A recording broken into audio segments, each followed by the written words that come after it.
Stand up and answer the question. The command slices through the courtroom before anyone has time to prepare for it.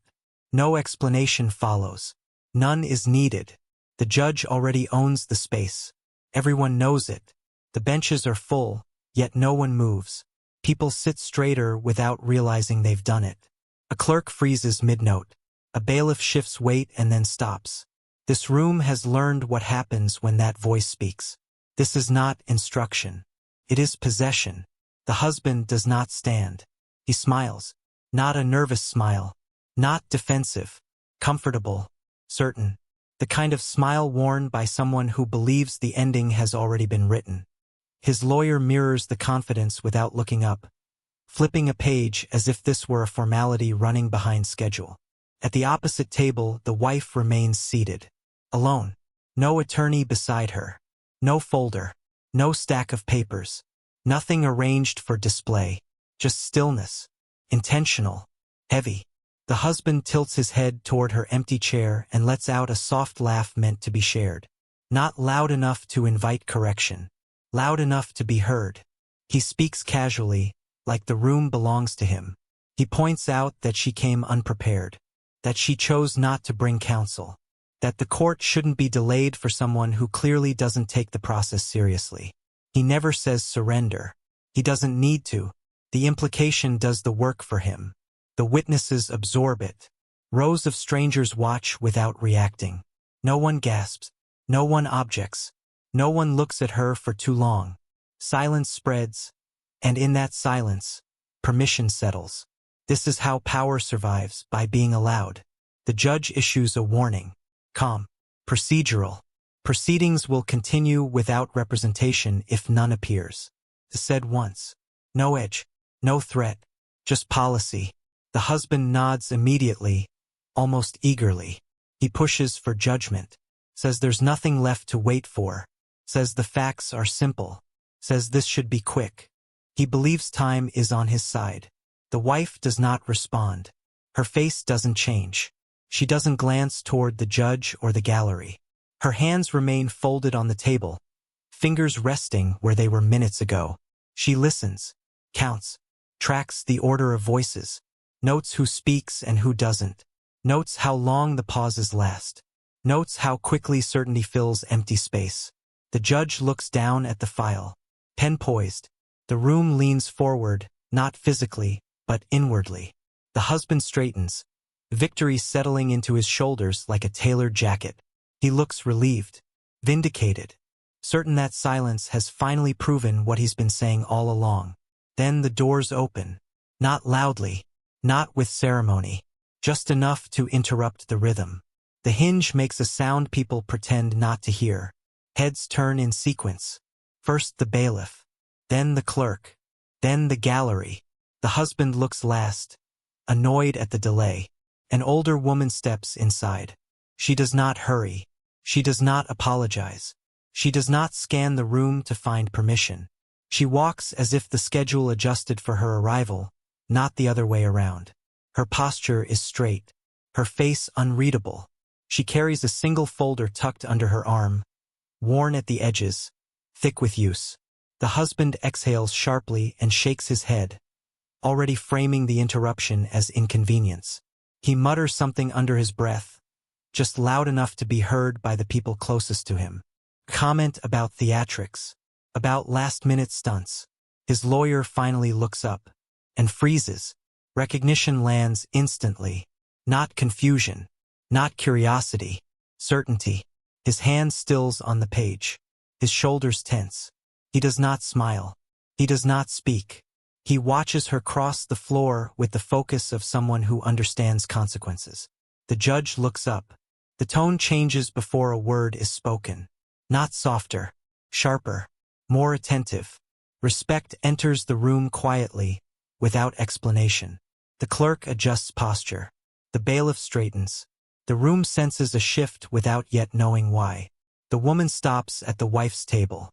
She doesn't touch her, doesn't comfort, doesn't perform concern. She places the folder down gently, exactly aligned with the edge of the table. Then she faces the bench. She states her name. She states her role. The husband laughs. Too quickly. Too loudly. He scoffs and leans back again, trying to reclaim the room with noise. He calls it inappropriate. Calls it unprofessional. Questions the timing. Questions the motive. He looks to the judge for agreement, confident the system will side with familiarity over disruption. It doesn't. The judge acknowledges the appearance. Asks for clarification. The woman answers plainly. She is counsel for the wife. Her voice is calm, flat, factual. No flourish. No emotion offered. Then she adds one more sentence. She is also her mother. The room stops breathing. The husband's smile falters for half a second before snapping back into place. Thinner now. He leans forward, energized by what he believes is a weakness. He frames it as bias, as manipulation, as proof that this is all a performance meant to delay the inevitable. He pushes harder, demands the hearing proceed immediately, accuses the interruption of disrespecting the court. His voice gets louder. The mother does not respond to the tone. She opens the folder. Papers slide out one by one, placed carefully on the table. Not rushed, not dramatic, just prepared. Each document already marked, already dated, already ready. She doesn't explain them yet.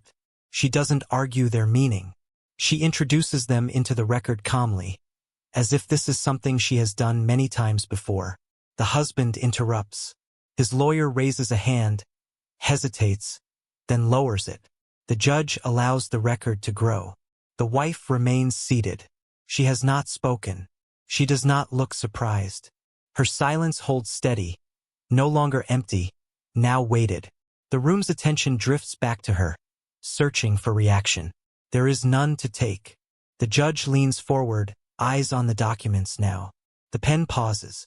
The certainty that filled the room minutes ago begins to thin, replaced by something less comfortable. The husband opens his mouth to speak again, and the judge raises a hand. Not to punish, not to shout, just enough to stop him. The room goes quiet, and for the first time, the husband realizes the moment he thought had passed is only beginning. The judge asks for order, but the room is already still. Not because it was commanded, because no one wants to miss what happens next. The woman stands where she is, hands resting lightly on the table, posture unchanged. She does not look at the husband when he shifts in his chair. She does not acknowledge his frustration. She looks only at the bench, as if the rest of the room has already been accounted for. She begins by confirming the court's earlier warning. Proceedings may continue without representation. She agrees with that principle. Says it plainly. Says it without irony. The husband perks up at that, mistaking alignment for surrender. He nods again, confident this interruption has already peaked.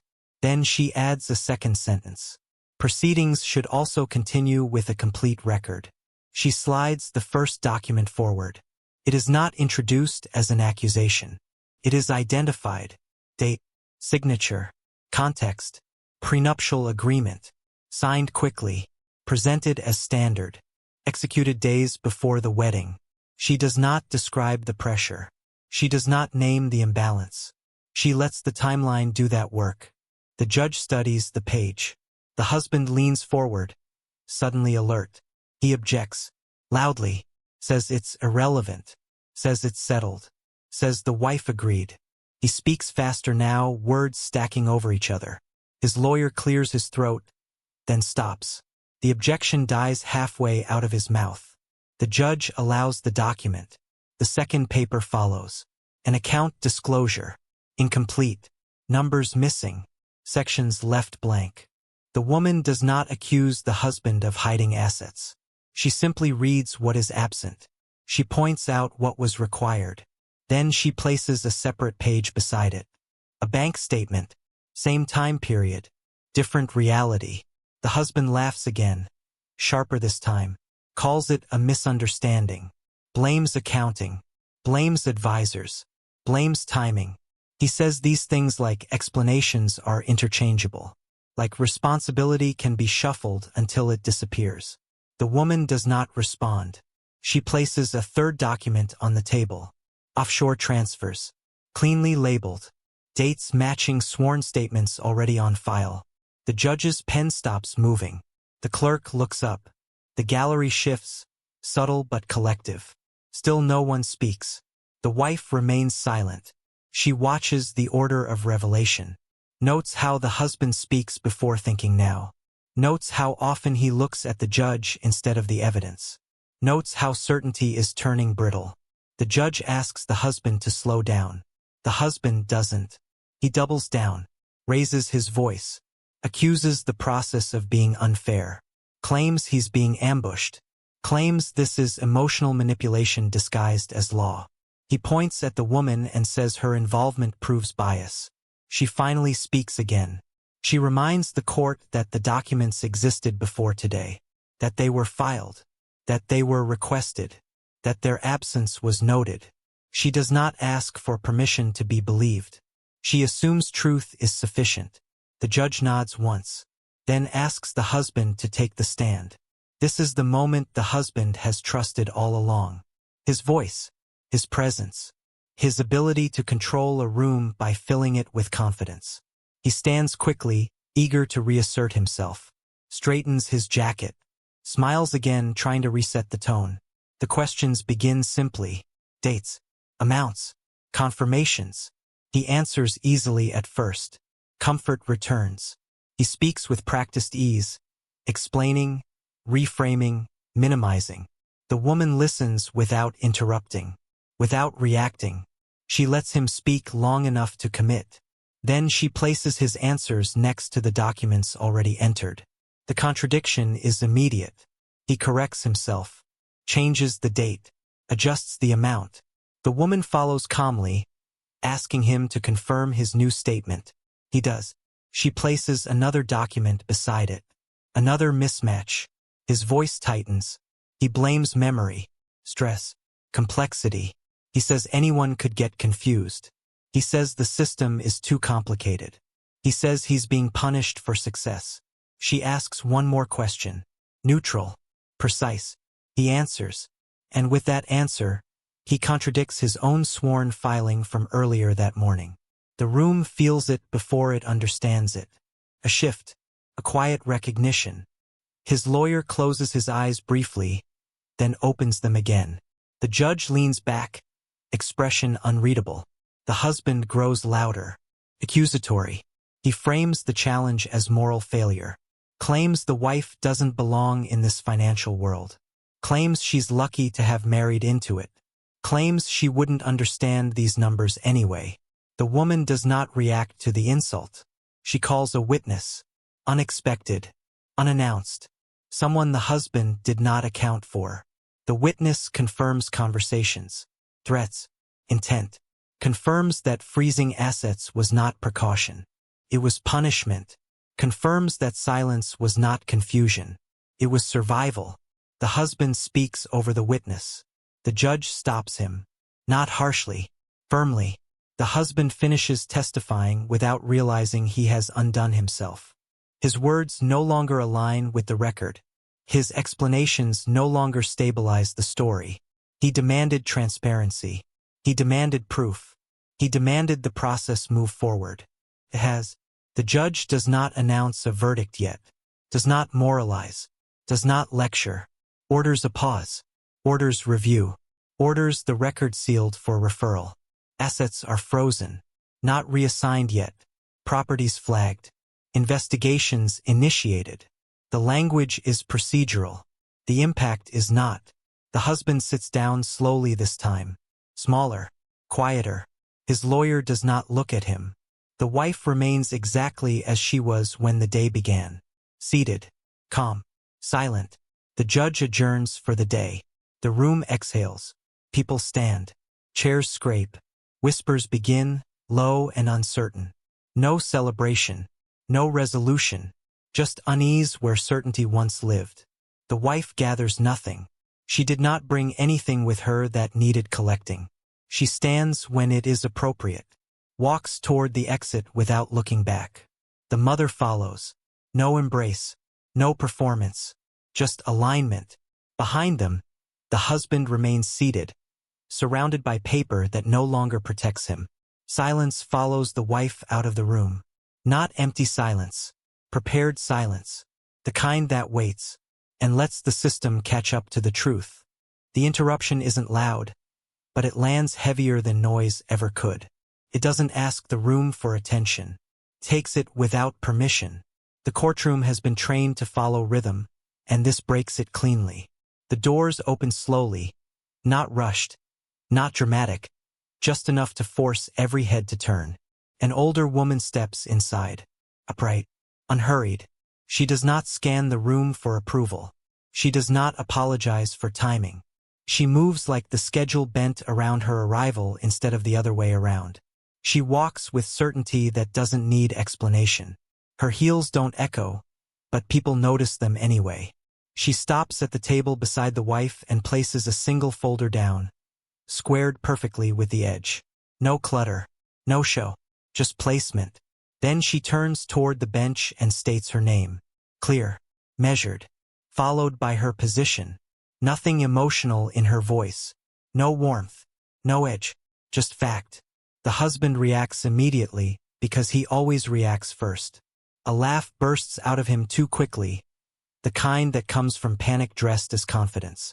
He waves one hand dismissively, as if shooing a fly, calls it drama, calls it inappropriate, says it won't matter. He leans back in his chair and looks to the judge, expecting alignment, expecting the system to nod along with him like it has all morning. He doesn't get it. The judge's tone changes without warning. Not softer, sharper, focused. Respect enters the room without asking permission. It's felt before it's understood. The husband's lawyer stiffens in his seat, posture snapping upright. Recognition lands hard in his eyes. This isn't a stranger.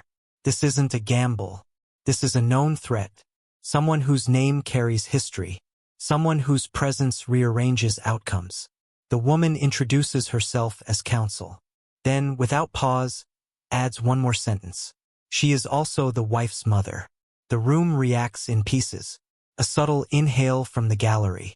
Pen freezes mid-stroke. The clerk looks up. The husband scoffs. Louder now, trying to drown the shift before it settles. He frames it as bias, as manipulation, as desperation. He says it's unethical. Says it proves this is all a stunt. He pushes harder, demanding the hearing continue immediately. Claims delay tactics. Says there's no reason to wait now. He wants the ruling before momentum changes. But momentum already has. The mother does not argue. She does not defend. She does not explain the relationship. She opens the folder. Documents slide onto the table calmly, one at a time. No speech. No commentary. Just placement. A prenuptial agreement appears first. Dated days before the wedding. Signed quickly. Terms one-sided. The pressure isn't described. It doesn't need to be. The timeline says enough. The judge leans forward slightly. The next document follows. Asset disclosures. Incomplete. Missing numbers. Empty fields. The mother doesn't accuse. She reads what's there. Then she places another page beside it. A bank statement from the same period. Complete. Detailed. Contradictory. The husband interrupts immediately. His voice cuts in sharp and fast, talking over procedure over decorum. He says it's irrelevant. Says it's settled. Says it's old news. His lawyer starts to object, hesitates, then stops himself. Lowers his hand. The judge allows the record to grow. More documents follow. Transfers routed through entities the husband never mentioned. Accounts he forgot to disclose. Dates that line up too cleanly to be coincidence. Each page entered without commentary. Each fact standing on its own. The mother does not look at the husband while she does it. She does not watch his reaction. She watches the judge. She watches the system accept what already exists. The wife remains silent.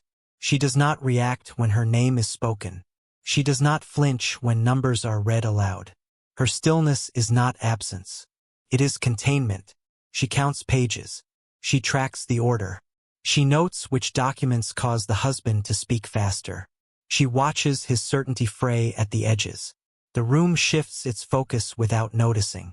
No one is watching her anymore. Not really. All eyes move back to him.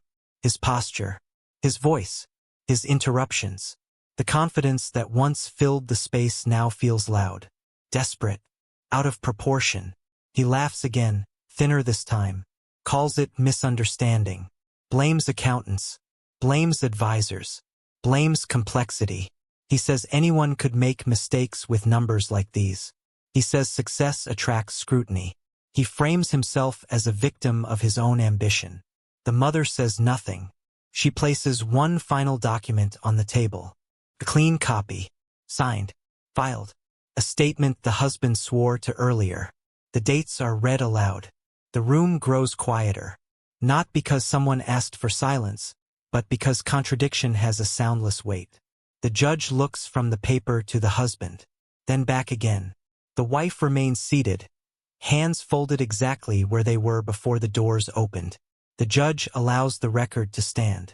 And for the first time, the husband feels it. The room is no longer leaning toward him.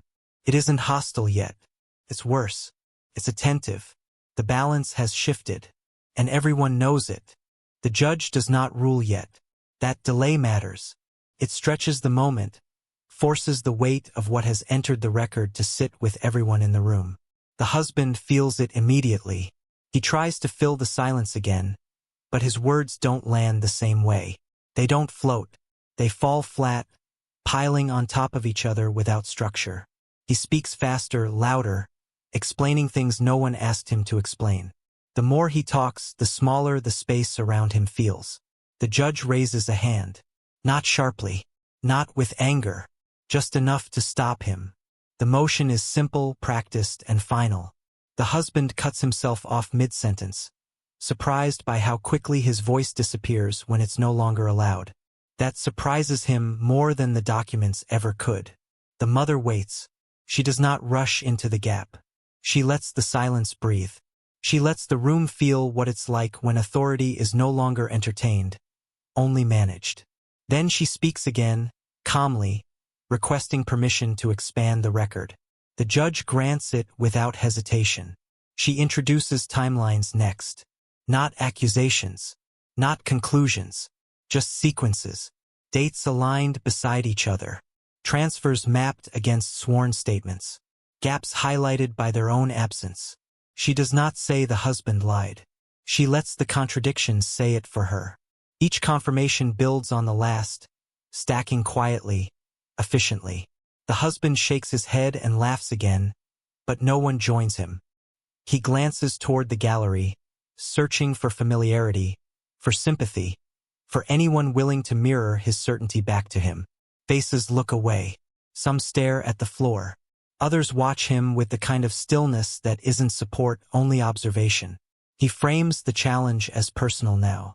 Says this is about resentment, about family interference, about control. He gestures toward the mother and claims she's overstepping because she can't separate law from emotion.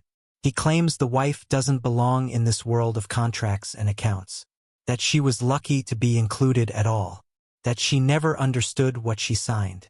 The words hang in the air longer than he expects.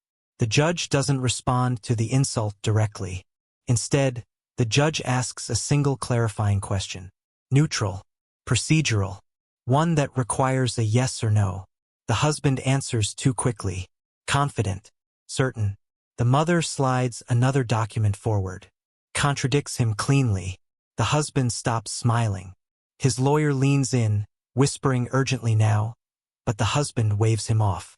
He insists on continuing, insists on explaining, insists that context will save him. His voice rises again, frustration breaking through the polish. He accuses the process of being unfair, says this is a setup, says the system is supposed to protect people like him who did everything right. The judge listens, does not interrupt, lets the words pile up until they begin to contradict each other without assistance. The wife remains silent. She watches the pattern repeat. Statement, explanation, contradiction. She notes how often the husband circles back to certainty instead of facts. She notes how often he demands belief instead of offering proof. Her silence is not passive. It is observant, deliberate, waiting for the moment when correction will matter. The mother requests to call a witness. The husband stiffens. This was not part of his expectation. He protests immediately, claiming irrelevance, claiming harassment, claiming this is turning into something it shouldn't be. The judge allows it anyway. The witness steps forward. Ordinary, unremarkable, not dramatic. That's what makes it dangerous.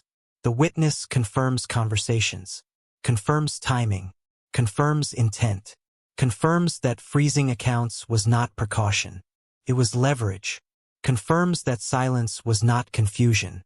It was survival. The husband tries to interrupt. The judge stops him again. Firmer this time. The witness finishes speaking. The room stays quiet, not stunned, focused. The husband finally looks uncertain. He sits back down, then stands again when asked to testify further. His confidence does not return with him. He answers questions carefully now, but it's too late. The care looks calculated. The spontaneity that once sold certainty now reads as recklessness. He contradicts himself again, then again. Small things at first. Dates off by days. Numbers rounded incorrectly. Explanations that don't match earlier claims. Each one chips away at the story he thought was airtight. The judge takes notes. The clerk types steadily. The gallery watches without blinking. The mother does not press emotionally. She does not raise her voice. She does not accuse. She simply fulfills every demand the husband made earlier. Transparency, proof, precision. She gives him exactly what he asked for, just not the outcome he expected. When the judge finally speaks, it isn't dramatic. There is no lecture, no moral speech, just orders, review of the record, temporary freezes, referrals for further investigation. The language is careful, measured, procedural. The effect is not. The husband lowers himself back into his chair slowly this time. His shoulders slump. His lawyer avoids his eyes. The certainty that once filled the room has drained out, leaving behind something quieter and far more dangerous. The wife stands when it is appropriate. She does not look at the husband. She does not acknowledge the gallery. She gathers nothing from the table because she brought nothing she needs to take back. The room watches her leave. Not with applause. Not with sympathy. With recalibration. The doors close behind her softly. And for the first time, the room understands that what changed was never her position. It was theirs. The judge calls the husband to testify, and the room adjusts around him as if this were the natural next step all along. Chairs creak softly. Pens lift. Eyes rise. This is the moment he trusts most. Not evidence. Not procedure. His voice. His presence. His belief that confidence, once released into a room, can still bend reality back into place. He stands willingly, almost eagerly, straightening his jacket with a small practiced motion, the kind meant to signal control. He looks around like the room still belongs to him. He begins speaking before the question fully settles. Tone smooth, measured, familiar. This is where he believes he always wins. The mother does not rush him. She does not challenge the opening. She lets him fill the space, lets the sound of his certainty remind everyone how comfortable he is being heard. Then she asks her first question. Simple. A date. He answers easily. No hesitation. Another question. A number. He responds without effort. A signature. He nods. Confirms. Each answer lands cleanly, reinforcing his confidence.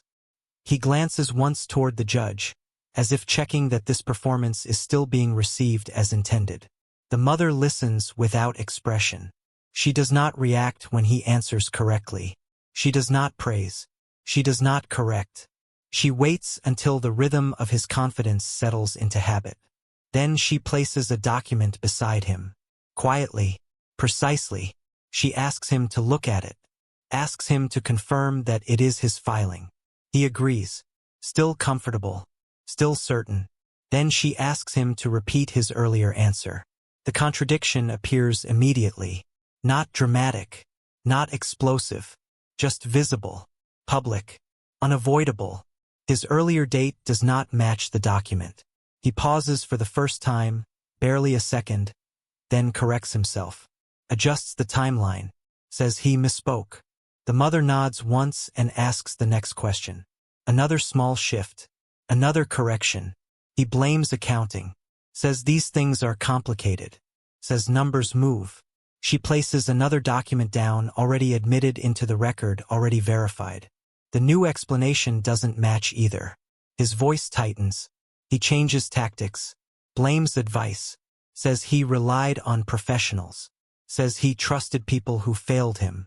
The mother does not interrupt. She asks him to confirm that this new explanation is his final answer. He says yes. She places another page beside it. Same period. Same account. Different truth. The trap tightens without force. His lawyer objects weakly, words rushed. Unsure. Tries to interrupt the sequence. Tries to withdraw. The judge denies it calmly, without commentary. The husband turns slightly, irritated now, and speaks louder, as if volume can restore alignment. He accuses the process of being unfair. Claims he's being targeted. Claims bias.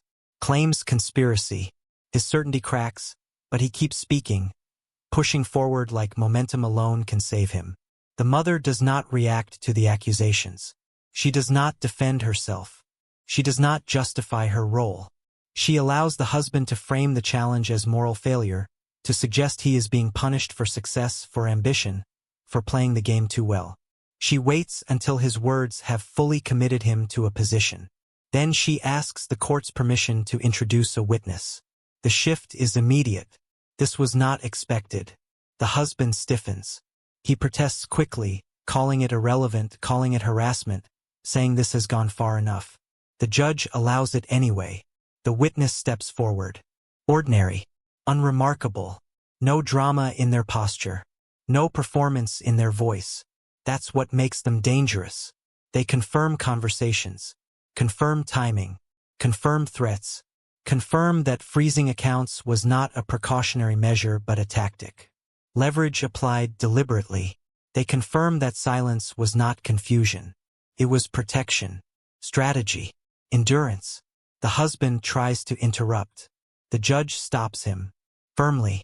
The witness finishes speaking without raising their voice. The room holds still.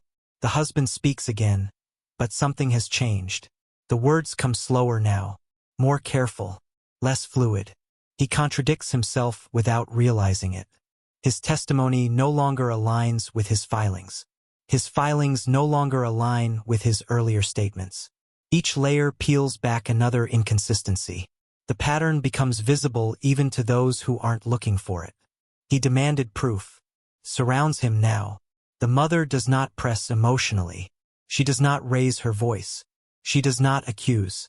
She simply asks him to say it again, to confirm, to repeat. And with each repetition, the distance between his story and the record grows wider. The judge listens, takes notes, says nothing.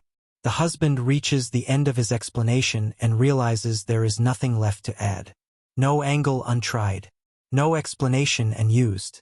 His voice trails off. The room does not rush to fill the silence this time. For the first time since the morning began, he has nothing left to say. The stillness that follows does not belong to him. It belongs to the truth waiting to move next. The silence stretches longer than he expects. He waits for the judge to rescue the moment, to redirect, to soften what has just settled into the room. That's how it's always worked before.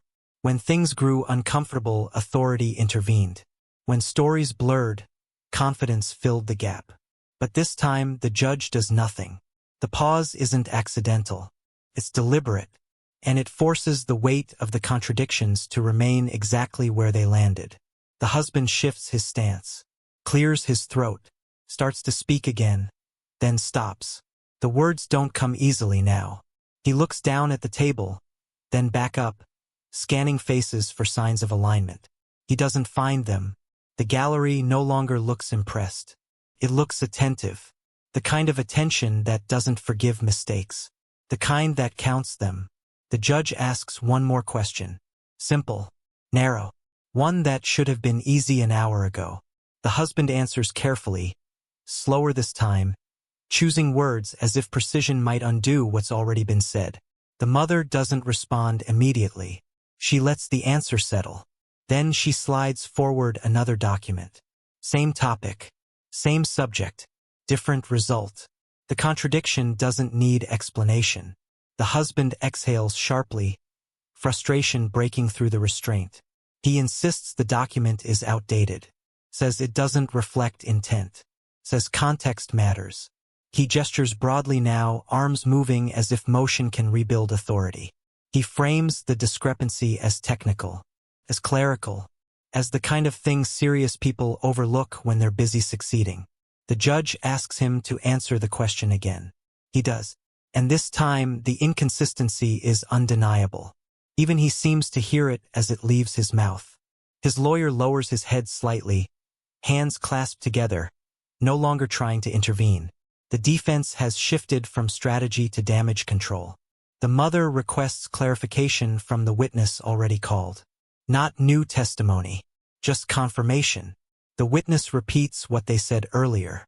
Same words, same facts, same calm delivery, no embellishment. The repetition lands harder than the first time. It removes any remaining doubt that this is miscommunication. This is pattern. The husband reacts by escalating. His voice rises. He accuses everyone involved of twisting his words. Claims his success has made him a target. Claims this is what happens when people resent power. He frames himself as the victim of a system that punishes ambition. He does not notice how his argument shifts from facts to grievance. The judge lets him speak. That too is deliberate. When the judge finally interrupts, it's not to scold. It's to clarify procedure. The judge summarizes what has been entered into the record so far. Dates, statements, disclosures, testimony. The summary is neutral, unemotional, precise, and when placed side by side, the contradictions become undeniable.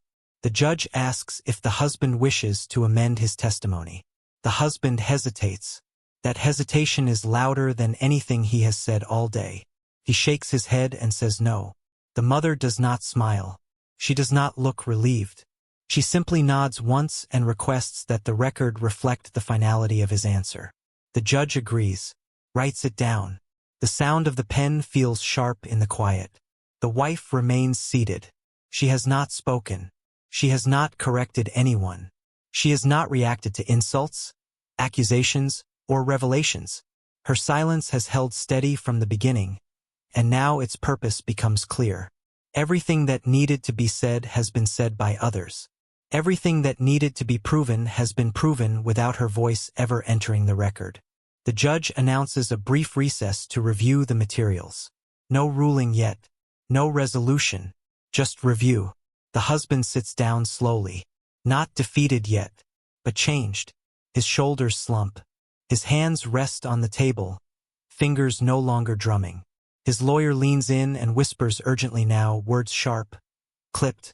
The husband nods once, distracted, eyes fixed on nothing.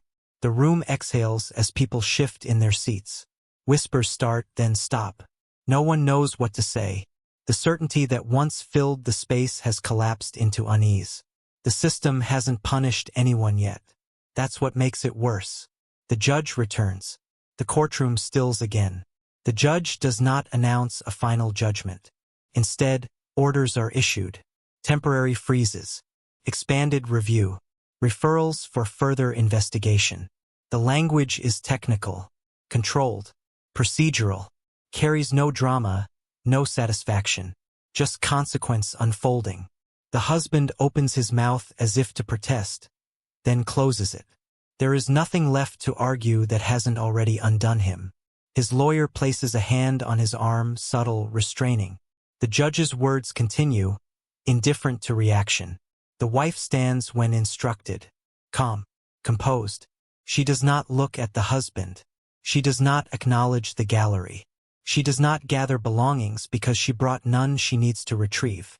Her posture remains unchanged. Same restraint, same quiet. As she turns toward the exit, the room watches her differently now. Not with pity, not with admiration, with recalibration. The assumptions made at the beginning of the day no longer hold. The husband remains seated, surrounded by proof, and for the first time the power he trusted most, his voice, has failed him completely. The silence that follows does not invite rescue. It waits for what comes next. The ruling doesn't arrive with a bang. There is no gasp, no sharp intake of breath, no moment that feels designed to be remembered. It lands quietly the way decisions with weight usually do. Surgical, precise, measured. The judge reads from the record without changing tone, without looking for reaction. Assets frozen, properties reassigned, referrals issued, each line delivered as procedure, not punishment. Nothing is shouted. Nothing is emphasized. The system does not perform justice. Corrects itself in public, line by line. The husband absorbs the words slowly. He sits down smaller than he stood up, as if gravity has finally noticed him. His shoulders fold inward. His confidence, once expansive, collapses into something contained and brittle. His lawyer does not meet his eyes. Not out of shame, out of distance. There will be meetings later. Strategies. Damage control. But not here. Not now. In this room, alignment has already shifted too far. There is no apology. No final speech. No recognition offered freely. What acknowledgement exists comes through consequence, not language. It is late. It is forced. And it is expensive. The husband nods once, barely, as if agreeing with nothing but the inevitability of it all. He does not protest. He does not argue. He has learned, finally, that his voice no longer moves the room. The wife remains composed. She does not smile. She does not show relief. There is no visible release of tension, no moment of emotional payoff. She stands when instructed. She listens when spoken to. Her face remains neutral, her posture unchanged. She does not look back toward the table where the husband sits. She does not need to. Nothing there belongs to her anymore. The room watches her differently now. Not with sympathy. Not with admiration. With recalibration. The assumptions made at the beginning of the day have been quietly dismantled, and no one is sure yet what replaces them. That uncertainty hangs in the air as the judge concludes the session and the clerk begins closing the record. Months pass. Not dramatically. Quietly. Investigations continue without spectacle. No press conference. No grand announcement. The husband's reputation doesn't explode. It erodes. Invitations slow, then stop. Calls go unanswered. Meetings end sooner than planned. People grow careful around him. Not hostile, just distant. Certainty gives way to scrutiny, and scrutiny does not leave. It settles. Permanently. The wife rebuilds without performance. There are no statements. No interviews. No public reckoning. Stability comes first. Practical things. Housing. Access. Control over accounts that were once locked away from her. Then, gradually her voice returns, not louder, just steadier. She speaks when needed. She withholds when not. Nothing about her changes outwardly, but everything about her life moves forward. Her mother remains beside her, not as a savior, not as a shield, but as proof. Proof that preparation outlasts cruelty. Proof that silence, when chosen, is not absence. It is positioning. Their relationship does not suddenly transform into something sentimental or repaired overnight. It aligns. That is enough. The system does not heal cleanly. It shows its cracks. Questions linger. Files remain open. Conversations continue in rooms where certainty once lived. The process introduces scrutiny where comfort used to be. No one celebrates. No one pretends this was tidy. Justice here does not restore harmony. It destabilizes assumptions. It forces attention. It leaves discomfort in its wake. The final image is not triumph. It is stillness. The wife exits the courthouse the same way she entered it. Calm, measured, unchanged. Her steps are even. Her expression steady. There is no pause at the door. No backward glance. She moves forward because that is what she has been doing all along. because the transformation was never hers. It belonged to the room that mistook silence for weakness. It belonged to the system that confused power with legitimacy. It belonged to the man who believed cruelty was control. Silence was never absence. It was endurance. The courthouse empties without ceremony. People leave in small groups, voices low, conversations cautious. No one knows exactly what to say yet. The certainty that once organized the room has dissolved, replaced by questions no one wants to answer out loud. The system has spoken, but it has not reassured. It has shifted weight, not resolved it. Outside, life resumes at its normal pace. Cars move, phones buzz, schedules continue. The outcome does not announce itself to the world, and that is part of its power. What happened inside that room does not need witnesses anymore. It has already embedded itself where it matters. The husband learns this slowly. At first, he expects recovery. A pause. A temporary inconvenience. That is how it has always gone. Consequences, when they came, were manageable. Apologies could be negotiated. Damage could be redirected. But this time, nothing snaps back into place. The calls that once came freely now come late or not at all. Meetings shift from collaborative to formal. Language changes. Where there was once familiarity, there is distance. No one confronts him directly. No one accuses him openly. That would be easier. Instead, there is restraint, care, a quiet reassessment that follows him everywhere. He becomes someone people evaluate rather than trust. Someone discussed in lowered voices. Someone whose presence requires caution.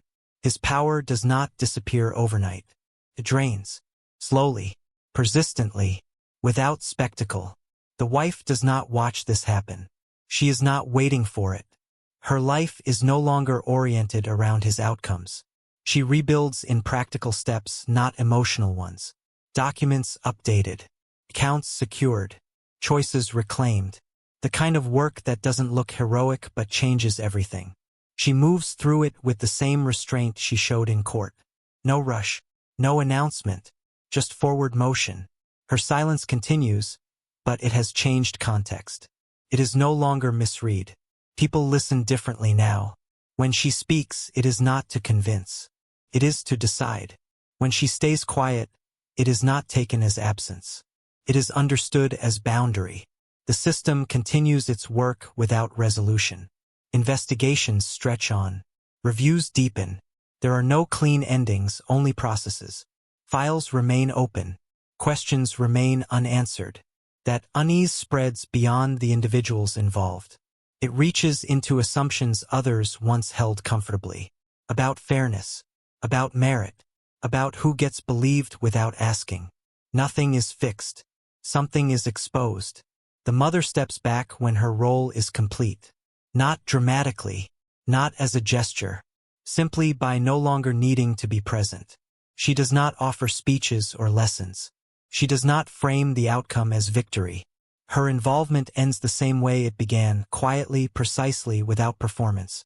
What mattered was never her authority. It was preparation, timing, understanding when silence does more work than noise. The wife does not change her demeanor. She does not become louder. She does not become hardened. She remains exactly as she was when she first entered the room. Calm, measured, observant. The difference is not in her behavior. It is in how the world responds to it now. People hesitate before interrupting her. They pause before assuming. They check facts more carefully. Small changes, subtle ones, but real. The husband notices this too eventually. Not because anyone explains it to him.